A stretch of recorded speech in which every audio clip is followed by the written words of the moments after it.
여러분 모두 주의 이름으로 축복합니다. 하나님 말씀 함께 보도록 합니다. 예레미야 애가 5장 21절입니다. 여호와여, 우리를 주께로 돌이키소서. 그리하시면 우리가 주께로 돌아가겠사오니 우리의 날들을 다시 새롭게 하사 옛적 같게 하옵소서. 아멘. 오늘은 심판과 소망이란 주제로 예레미야가 마지막 말씀을 같이 나누도록 하겠습니다. 에카, 슬프다라고 그렇게 시작한 이 예레미야의 내용은 예루살렘이 멸망하고 남은 자들의 삶에 대하여서 이야기를 하고 있습니다. 슬픔을 당해보지 않은 사람은 그 일들을 공감하기가 어렵습니다. 가난을 경험해보지 않은 사람들은 보릿고개가 무엇인지, 또 정말로 먹고 사는 것이 얼마나 귀중한지를 모르는 거죠. 아무리 설명을 해도 이해가 되지 않습니다. 전쟁의 상황도 마찬가지예요. 정말 밤새 폭격의 소리가 들리고 여기저기 폭탄이 떨어지는 소리들을 들을 때 어디가 안전한지 알 수가 없는 것이죠.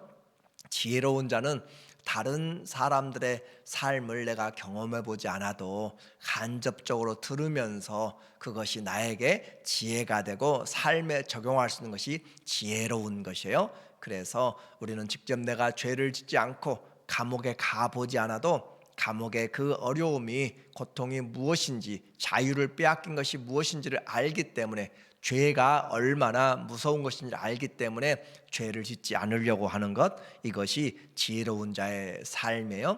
오늘도 우리는 지옥에 가보지 않았지만 그 고통이 얼마나 큰지를 성경을 통하여서, 주의 말씀을 통하여서 두 눈 하나를 잃어버릴지라도 두 눈을 가지고 지옥에 가는 것보다 하나를 잃어버리고 하나님의 나라에 가는 것이 낫다라고 그렇게 말씀하기 때문에 우리는 어떻게 해서든지 하나님의 나라에 들어가야 될 그런 분명한 목적을 가지고 사는 거죠. 그래서 오늘 예레미야는 마지막 5장을 통하여서 우리에게 하소연, 다시 말하면 전쟁의 참상을 다시 우리에게 보여주면서 하나님 앞에서 올바로 살아가자라고 다짐을 하고 있습니다. 1절에 보게 되면 여호와여, 우리가 당한 것을 기억하시고 우리가 받은 치욕을 살펴보옵소서. 우리가 당한 것을 기억하신다. 하나님이 떠나 계신 것 같고 보지 않는 것 같아요. 우리의 삶에 정말 고통스러운 것, 오해된 것, 또 원망스러운 것들을, 내 힘에 한계에 붙이는 것들을 하나님이 보지 않는 것 같지만 하나님은 다 살펴보고 계십니다.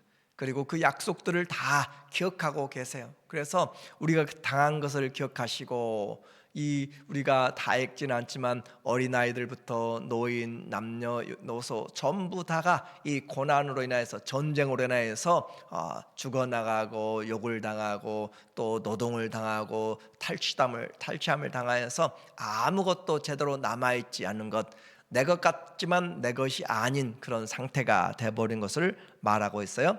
당한 것을 기억하시고, 하나님은 약속을 기억하시고 하나님의 그 자녀들의 삶을 살펴보십니다.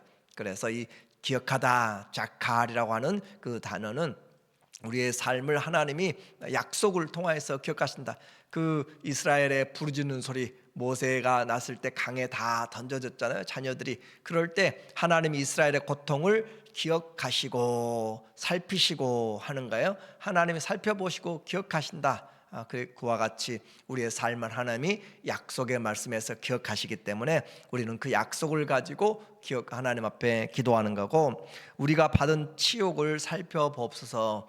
하나님은 공의로우신 하나님, 머리카락 하나도 다, 우리의 머리도 가락도 다 세신 하나님, 하나님의 말씀이 없으면, 허락하지 않으면 참새 한 마리도 떨어지지 않는 그런 하나님이 전체적인 주권자인 것을 우리는 기억하고 있는 것이에요. 그래서 남에게는 가리워졌고 은밀하게 보이고 또 억울하게 보여도 하나님이 다 살펴보시고 심판하시기 때문에 하나님의 심판은 공의롭도다. 그러므로 주님 앞에 토로해야 되고 주님 앞에서 살아갈 때 이겨낼 수가 있습니다. 우리의 기업이 외인들에게, 우리의 집들도 이방인들에게 돌아갔나이다. 우리가 살고 있었던 집들도 다 빼앗기게 되고, 토지도 다, 우리의 소산물도 열심히 했는데 다 탈취를 당하게 되고, 아무것도 내 것이라 할 수가 없는, 그래서 물거품이 되고 있는 거예요.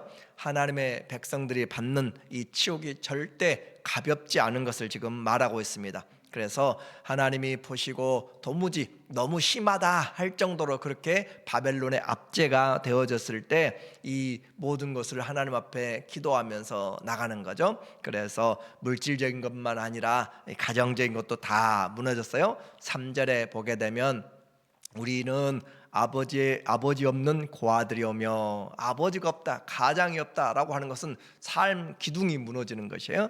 아버지 없는 고아들이오며, 우리의 어머니들은 과부들 같으니, 그래서 남아있는 사람들은 약한 사람들, 아무런 경영에 힘이 없는 사람들, 우리가 은을 주고 물을 마시며, 과거에는 물을 값없이 마셨어요. 얼마나 그렇게 자유롭게 물을 마셨는데 그 물도 제대로 마시지 못하고 은을 내야 되고, 값을 주고 나무들을 가져오며, 평상시에는 아무것도 아닌 그런 것이었는데 이제는 얼마나 귀한지. 그래서 우리에게 주어진 이 모든 것들이 하나님이 주어진 것을 우리가 제대로 알지 못할 때 이와 같은 일들을 경험하게 되는 거죠. 오늘도 내가 운전하고 내가 숨을 혼자 이렇게 쉴 수가 있고, 먹을 것 먹고 걷고, 내가 대화할 수 있고 듣고 찬양할 수 있고 기도할 수 있고 만날 수 있고 전화할 수 있고 내가 여행할 수 있고 하는 모든 것들이 얼마나 감사한지를 알지를 못하는 거예요.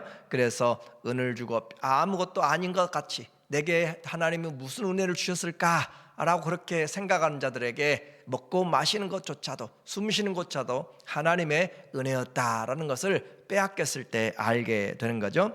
우리를 뒤쫓는 자들이 우리의 목을 눌러싸우니 우리가 기진하여 쉴 수가 없나이다. 목을 촉하는 거죠. 목을 먹졸라서 죽이려고 할 때처럼 우리의 삶이 그렇게 압박이 되고 숨을 쉬기가 어려운 그런 고통의 삶, 어디를 돌아봐도 평안은 없고 어디를 보아도 우리의 도움이 없어져 버린 그런 시대를 말하고 있는 것이죠.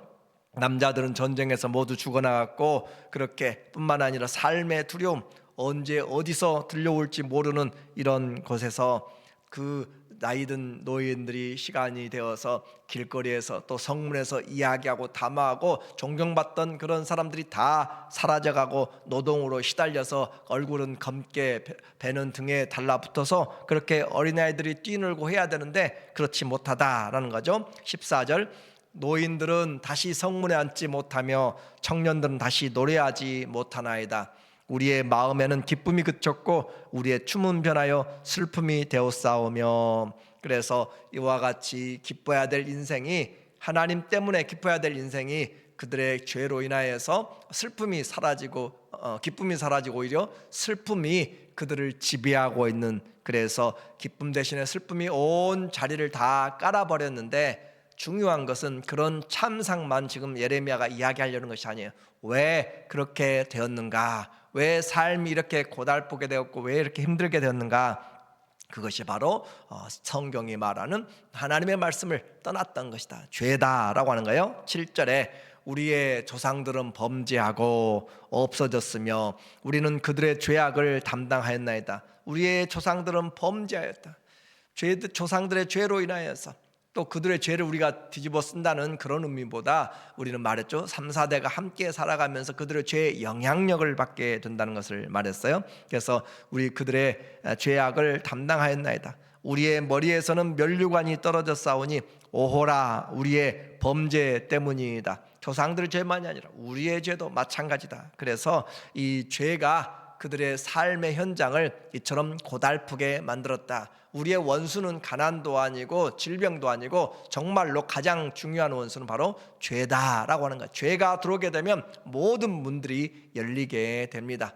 하나님 앞에서의 삶을 지금 말하는 거예요. 세상에서는 사람들 관계도 좋을 수 있고 세상에서는 사람들에게 많은 것을 쓸 수도 있고 자기의 명예와 부를 위하여서는 그렇게 할 수 있어요. 자기의 취미 생활에서 행복을 위해서도. 그러나 하나님 앞에서 우리의 삶을 돌이켜 봐야 되는 거예요. 그래서 우리가 누리던 이 모든 것들이 하나님 앞에서 올바로 주님 앞에 계산되지 않으면 우리는 올바로 삶을 살지 못하는 거고, 죄가 우리의 누리던 것들을 모두 다 앗아가 버리고 우리의 손발을 꽁꽁 묶어 버린 거예요. 그래서 눈은 가리웠고 하나님을 찾지 못하게 되고, 그리고 오히려 압제를 당하게 되는 것이죠. 이것이 죄의 포로된 상태입니다. 하나님을 떠난 인생, 그 어느 것도 우리는 참된 평화, 참된 기쁨이 없다는 사실이에요. 하나님을 떠나면 그것은 아무리 많은 것을 누리고 먹고 마시고 그렇게 쌓아놓을 것이 없이 그렇게 풍성한 부와 명예를 가져도 우리는 성경을 통해서 인생을 보잖아요. 솔로몬의 고백입니다. 내가 아무리 해 아래에서 수고하고 모든 거 했어도 다 헛되니 바람을 잡으려는 것과 같다. 아무도 바람을 잡을 수가 없고 멈추게 할 수가 없습니다. 다 날아가 버리는 것이에요. 우리의 인생에서 헛된 인생, 그림자 인생을 살지 않으려면 하나님을 경외하고 그의 명령을 지키는 것이고, 이 땅의 지혜로 살지 말고 해 위의 지혜를 가지고 영원하신 창조주 하나님을 기억하라 라고 하는 거예요. 인생의 곤고한 날이 오기 전에 하나님을 기억하라. 그것이 해결책입니다. 그러므로 예레미야 애가는 우리에게 에카, 슬프다라고 시작하지만 이제 그 슬픔은 다시 소망으로 바뀌면서 하나님께 돌아왔을 때 19절에 보니까 소망을 심어주고 있어요. 여호와여, 주는 영원히 계시오며. 자, 우리는 떠나가요. 조상들도 떠나가고 나도 떠나가고, 그런데 하나님은 영원히 계시오며. 누가 우리의 주권자인가? 그렇게 의지했던 바벨론도, 그렇게 의지했던 아시리아도 다 이집트도 떠나갈 것이에요. 로마도 떠나갈 것이에요. 미국도 떠나갈 것이에요. 우리는 무엇을 붙잡고 살아갈 것인가? 그래서 주는 영원히 계시오며, 주는 주의 보좌는 대대에 일어나이다. 주의 보좌, 자, 하나님은 영원히 계시고 주의 보좌는 통치를 말해요. 하나님은 영원히 통치하신다. 누구를 왕으로 바라보고 살 것인가? 내 인생에서 지금 조 바이든 대통령이 이 땅의 대통령이지만 그러나 그 사람이 영원하지 않다는 것이, 우리에게는 영원한 왕이 지금부터 영원까지, 또 영원부터 영원까지 우리를 다스리시는 분이기 때문에 우리는 그분의 통치 앞에 무릎을 꿇고 사는 것이 지혜로운 것이고, 그분의 말씀을 기억하고 사는 것. 그래서 하루를 살아도 내 마음대로 살지 않고 왕이, 내 안에 왕이 계신 그 주님을 왕으로 모시고 살아가는 것이 영원히 다스림을 받는 것. 그래서 우리에게 모든 말씀은 위를 바라보고 살라라는 것이고, 우리의 통치, 그리스도가 하늘 보좌에 앉아 계시니라. 거기는 하나님이, 주님이 앉아 계신다. 주님께로부터 통치를 당하는 것이죠. 주께서 어찌하여 우리를 영원히 잊으시오며 우리를 이같이 오래 버리시나이까. 주님이 우리를 버리신 것이 아니라 죄가 우리를 하나님께로부터 떠나게 한 것이죠. 하나님은 영원하시다고 그랬고, 또 하나님은 자비하시고 은혜롭고 노하기를 더디하시고 인자와 긍휼이 정직하심이 영원하시다, 우리에게 말씀하는 거죠. 그래서 하나님이 동치하기 때문에 우리가 어떻게 살아야 될지 우리는 삶이 매일매일 분명합니다. 그분의 보좌, 그분의 통치를 바라보고 영원하신 하나님을 두려워하는 것이죠. 그래서 영원하신 왕 앞에 사는 것, 이것이 지혜로운 삶입니다. 하루를 시작하면서 하루를 또 마치면서 내일을 기대하면서 누가 우리의 삶의 주권자인가를 보는 것, 그것이 지혜로운 거예요. 그래서 사람을 두려워하면 하나님을 제대로 섬길 수가 없습니다. 이 세상의 것들로 마음에 가득 채우면 하나님을 제대로 섬길 수가 없습니다. 우리의 하나님이 창조주와 구주이심을 우리는 기억해야 돼요. 그래서 하나님께 돌아온 자는 하나님이 긍휼을 베푸십니다. 21절에 보면 여호와여, 우리를 주께로 돌이키소서. 그리하시면 우리가 주께로 돌아가겠사오니 우리의 날들을 다시 새롭게 하사 옛적 같게 하옵소서. 이 일을 먼저 잃어버리기 전에 했으면 얼마나 좋을 거예요. 나라가 다 잃어버리고 가정이 다 깨져버리고 가진 것들이 다 사라져버리고 건강도 다 소망이 무너졌을 때 그때야 빈손 들고 우리가 천부여 의지 없어서 하나님 겁니다 하는 부분이잖아요. 그때라도 돌아와야 되죠. 그래서 우리를 주께로 돌이키소서. 자, 우리가 돌아가야 되는데 여기서는 어떻게 말하고 있어요? 우리를 주께로 돌이키소서. 그 말이 무슨 말이냐면, 주님, 우리의 죄를 아시고 우리의 연약함을 알아서 우리가 돌아갈 능력조차도 없습니다, 그 말이에요. 그래서 하나님이 돌이켜 주셔야만 우리가 돌아갈 수 있습니다 라고 하는 것을 그렇게 이제 철저하게 하나님만 의지하는 것을 말하고 있어요. 그래서 주님이 우리를 살려주셔야만 된다라는 것이고, 이 에레미야 애가 5장을 보면서 우리에게 신약의 누가복음 15장의 탕자의 집 나간 아들과 아버지의 모습이 우리에게 분명하게 떠오르는 것이죠. 그래서 우리를 돌이키소서. 그리하면 우리가 주께로 돌아가겠사오니 우리의 날들을 다시 새롭게 하사 옛적 같게 하나님을 섬기며, 하늘의 하나님을 섬기며, 우리와 함께 하신 하나님 섬기며, 우리의 목자 되신 하나님, 우리의 삶을 날마다 인도하신 하나님, 원수의 목전에서도 상을 베풀어 주시고 또 우리의 머리에 기름을 부어 주심으로써 승리를 주장하시고 영원히 하나님 나라로 인도하신 여호와가 나의 목자시니 우리가 부족함이 없다라고 하는 그런 하나님의 은혜를 우리에게 지금 말하고 있는 거예요. 주께서 우리를 아주 버리셨사오며 우리에게 진노하심이 참으로 크시니이다.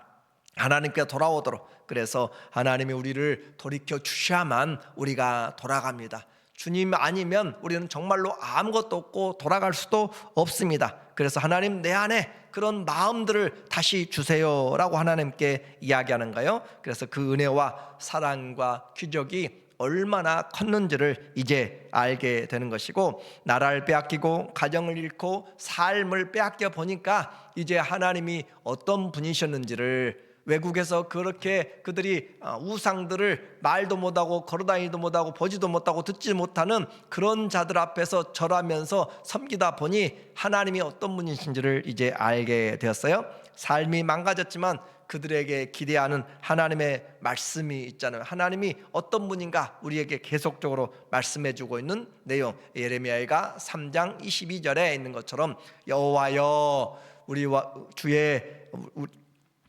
우리 인자와 긍휼이 무궁하심으로, 인자, 헤세드, 사랑이 무궁하다, 끝이 없다는 것이죠. 그 인자, 충성된, 하지 않아도 될 충성된 사랑이에요. 그 사랑과 긍휼, 불쌍히 여김이 끝이 없으므로 우리가 진멸되지 아니함입니다. 이것들이 아침마다 세우니, 아침마다 뭐가 와요? 하나님의 인자하심이 와요. 아침마다 하나님의 불쌍히 여기심이 있어요. 그래서 해가 뜨고 아니면 아침이 열리는 것처럼 내일도 아침은 열릴 것입니다. 그래서 그 아침이 있다면 우리에게 뭐가 있는가? 하나님의 헤세드가 있다, 하나님의 인자하심이 있다, 하나님의 불쌍히 여기심이 이 아침이 있는 것처럼 있다. 그리고 아침마다 새로우니 주의 성실하심이 크시도소이다. 이 말씀이 많은 사람들을 살렸다고 그랬고, 이 말씀 때문에 우리가 다시 일어날 수가 있다라고 이야기했어요. 그러므로 심판 중에도 하나님을 바라보면 우리는 소망이 생깁니다.